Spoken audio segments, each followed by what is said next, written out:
Bakers enter the night schools and me with her.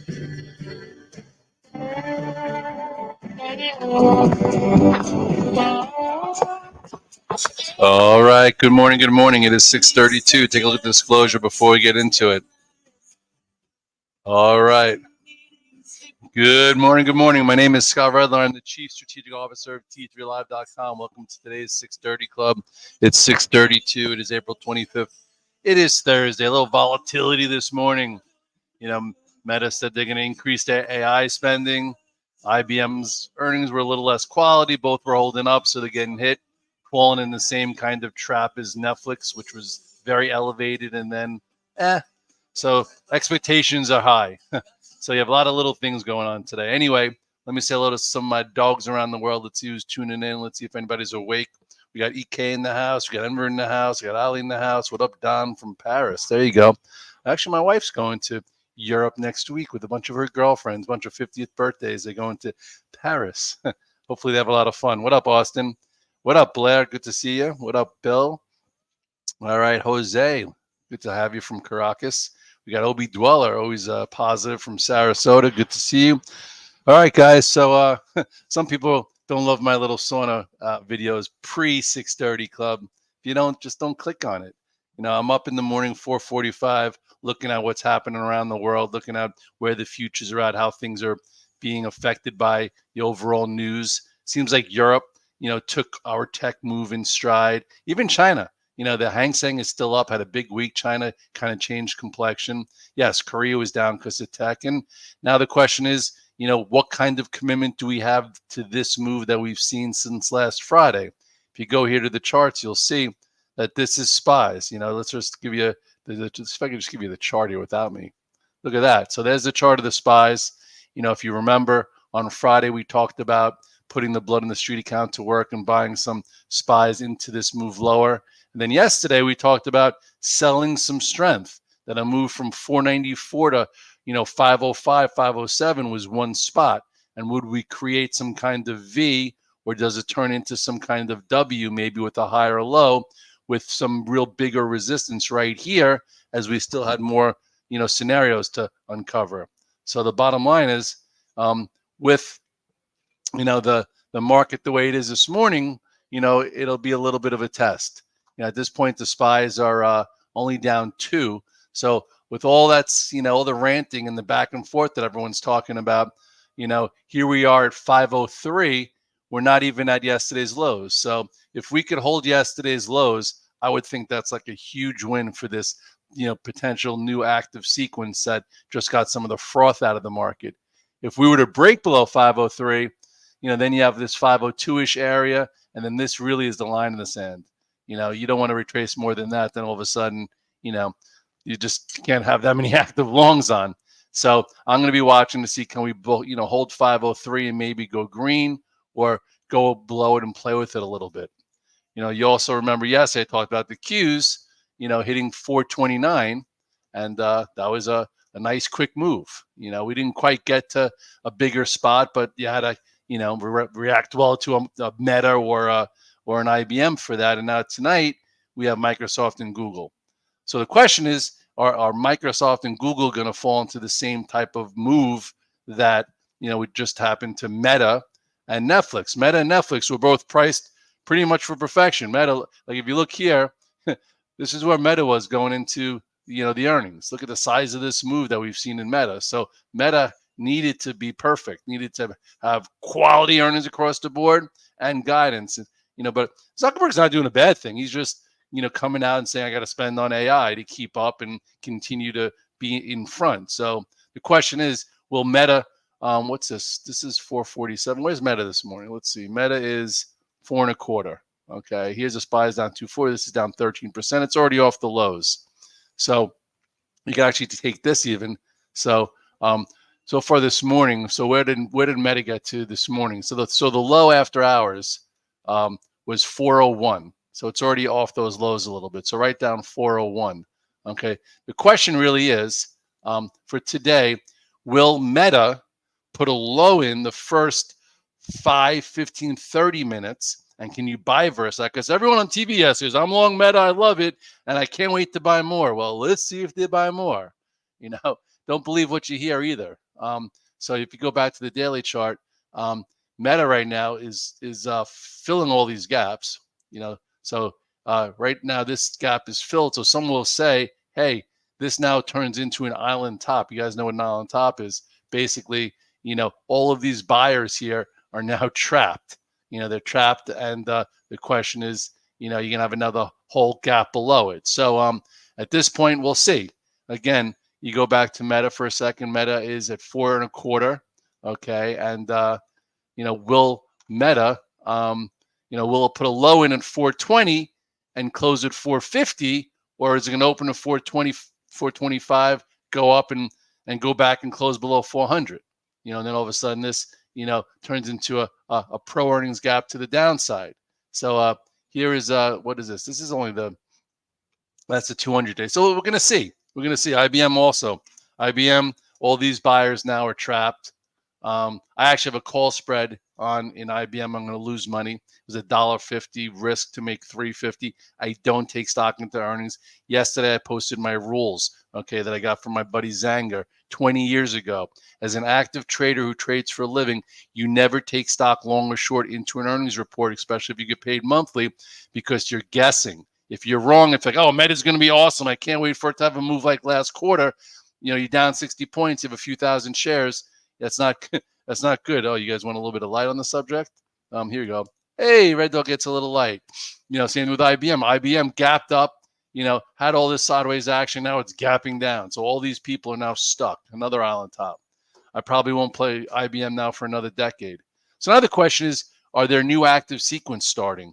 So people like Red Dog, you did great with Tesla yesterday. Are you going to trade Tesla more because maybe now, it could act better?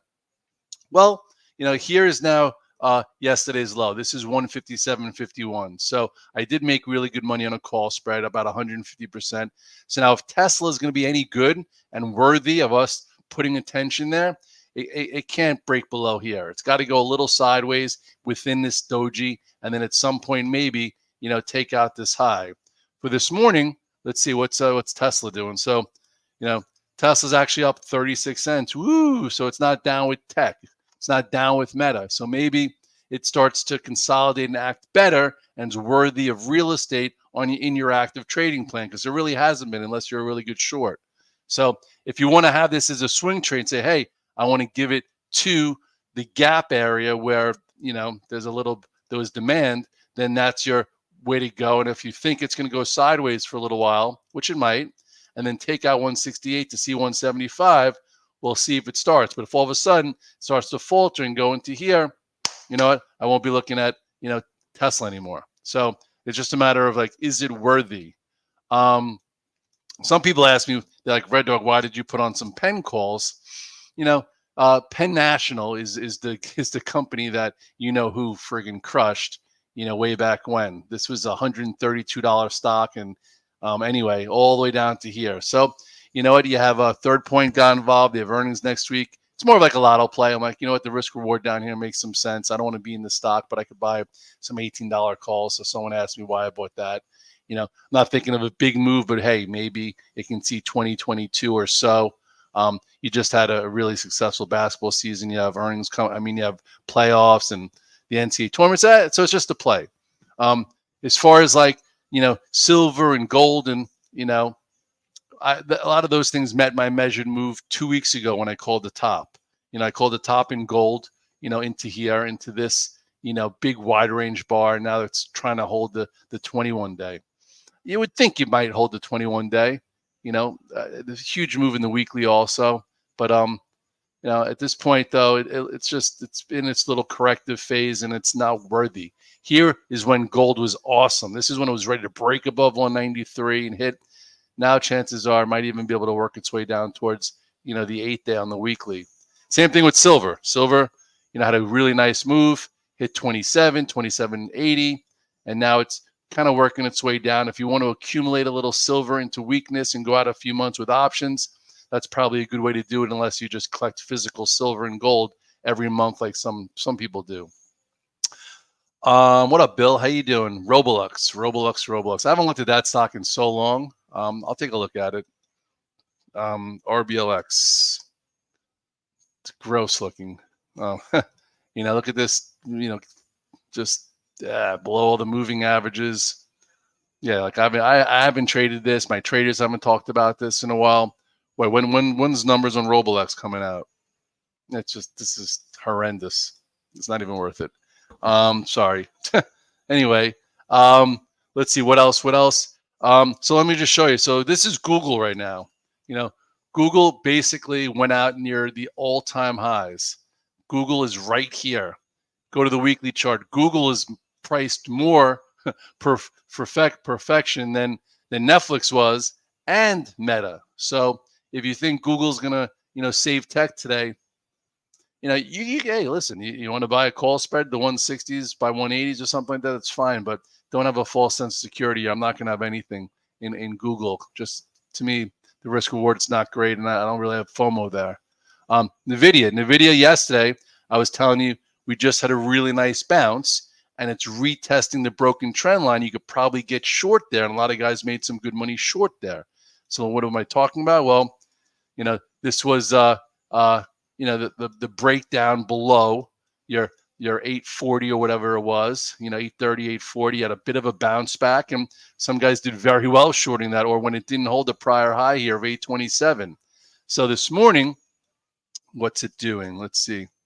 It's up 5. So this, as you could see that the market might be able to hold around because you have like Meta down 70, and then you have Tesla's up a little bit. So not everything's just getting dragged down. You have NVIDIA up 6. So it's kind of a mixed tape. So with the mixed tape, there is a chance they try and keep the indices here because you still have a lot more earnings to come out. You still have the PCE, which is, for inflation, which is another big worry of the market, that if it starts coming down, then you have the Fed next week. And I think there's now only a 50-50 chance of July.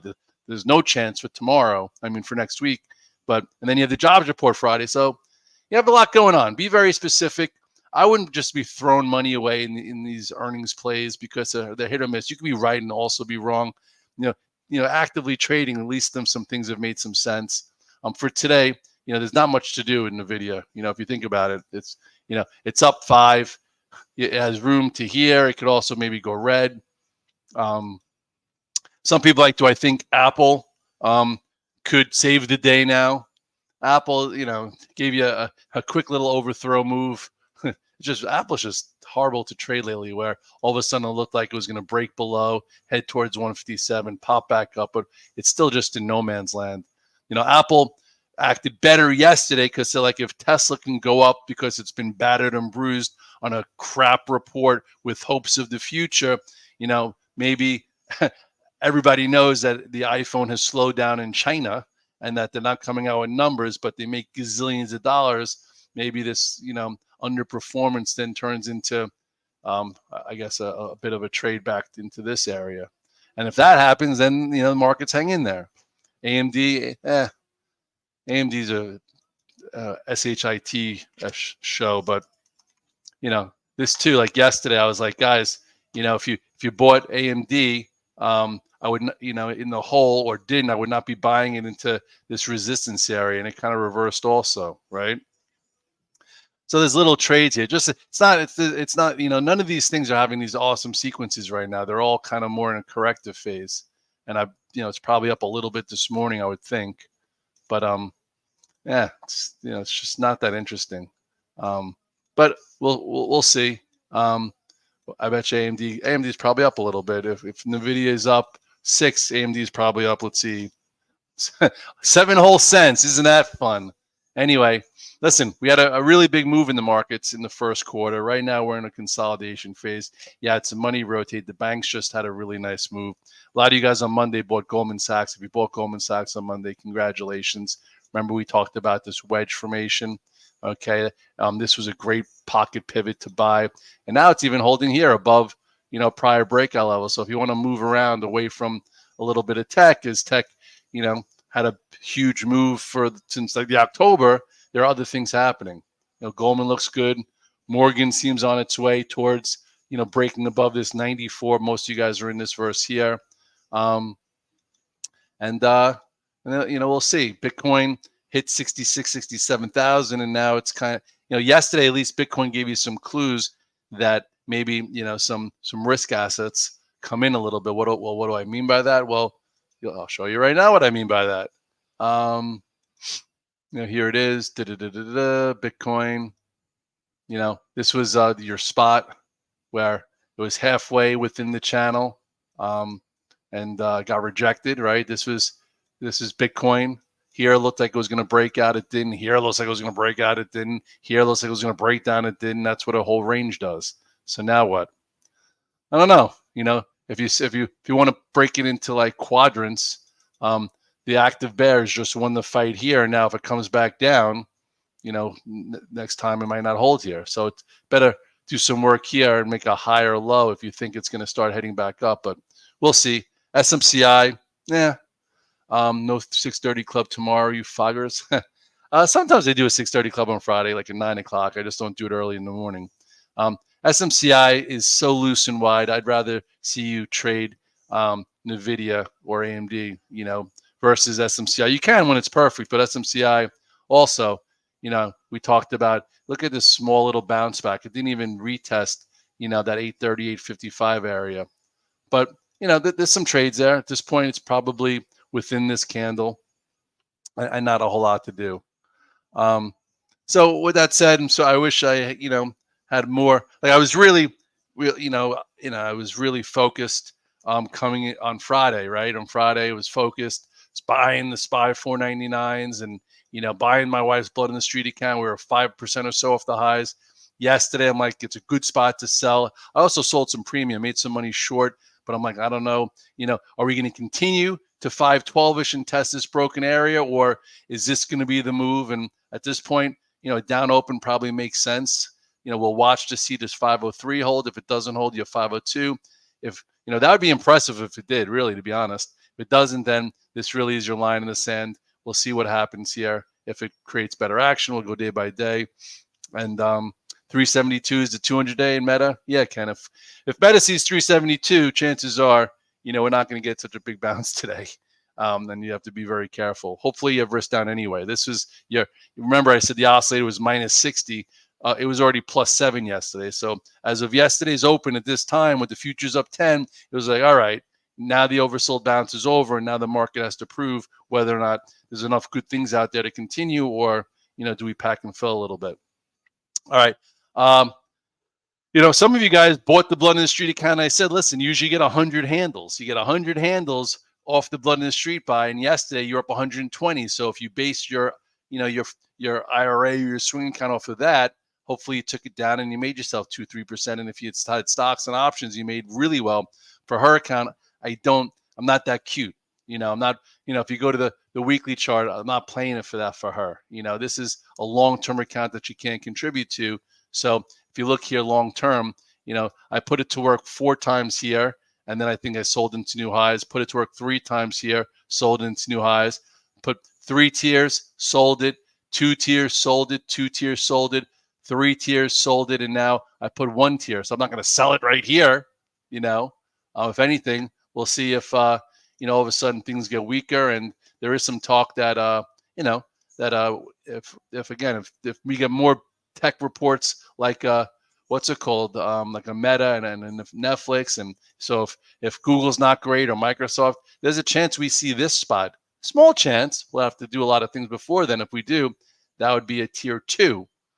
If all of a sudden we bounce today and earnings are good, which I don't think they're going to be, we get a lighter PCE. If we did get back to 515 fast, maybe I would take it off, just to take it off, considering I could sit it in a fixed rider for 4.4%.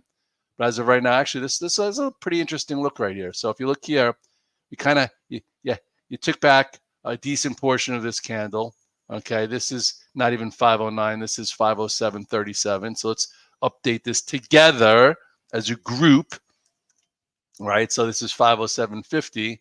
So the question is, will we see a little bit more of a move towards this 512, 515, or, will we stay down here below, the 8-day and then continue lower?